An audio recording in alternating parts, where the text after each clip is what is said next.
Hello student, आज हम chapter 4 देव जो इसके कवि देव हैं उसका सवैया सेकंड जो पढ़ने जा रहे हैं। तो यहाँ पर प्रस्तुत जो काव्यांश है कवि देव द्वारा रचित है, जिसमें नायिका की जो आँखें श्री कृष्ण के सौंदर्य में डूबी हुई है उसी का वर्णन है। तो इसमें नायिका अपनी सखी से कहती है, जो गोपी है या नायिका है वो अपनी सखी से कहती है।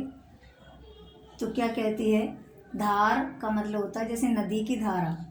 धाय माने दौड़ना, धसी माने धस जाना, निर्धार माने बिना किसी सहारे के, और जाए फंसी फंस गई है, उकसी माने निकालना, न अबेरी और नहीं निकल पा रही है।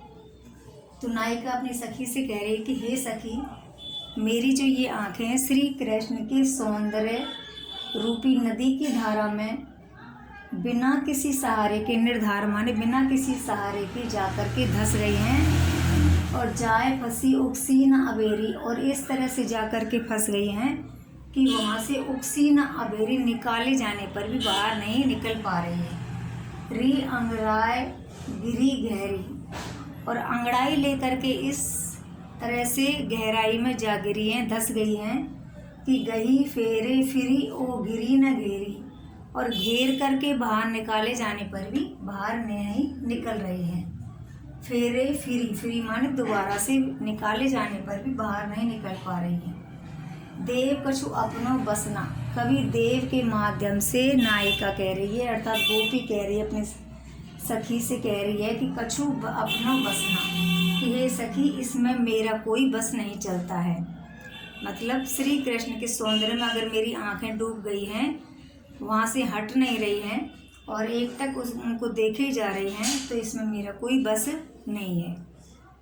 रस लालच लाल चिते भई चेरी, चेरी माने दासी और भई माने हो गई है। रस लालच लाल यहाँ आया श्री कृष्ण के लिए लाल। तो नायिका कह रही है, गोपी कह रही है कि रस लालच लाल, श्री कृष्ण के रस रूपी सौंदर्य की दासी हो गई है, उनकी सेविका बन गई है। बेगी ही बूढ़ गई पखियाँ, अखियाँ मधु की मक्खियाँ, मक्खियाँ भई मेरी।